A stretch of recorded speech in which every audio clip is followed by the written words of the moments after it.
اگر آپ بلش آن کو باقاعدگی سے لگائیں تو یہ آپ کے چہرے کو ایک خوبصورت تاثر دے گا۔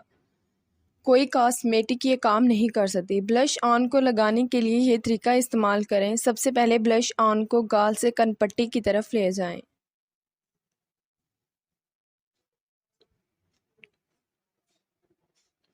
اس کو آپ آنسوؤں کی شکل میں لگائیں اور کن پٹی کے پاس بالوں کی لکیروں سے دور رکھیں۔ پھر اس کو اسفنج، اس کے برش یا اپنی انگلیوں کی مدد سے بلینڈ کریں۔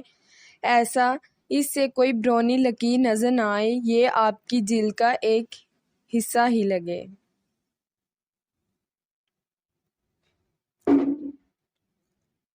اگر یہ صحیح جگہ لگا ہے تو یہ آپ کے چہرے کو خود ایک مناسب شیپ دے گا، لیکن اس بات کو مد نظر رکھیں کہ آپ بذات خود اس چیز کو چہرے کی شیپ دینے کے لیے استعمال نہ کریں۔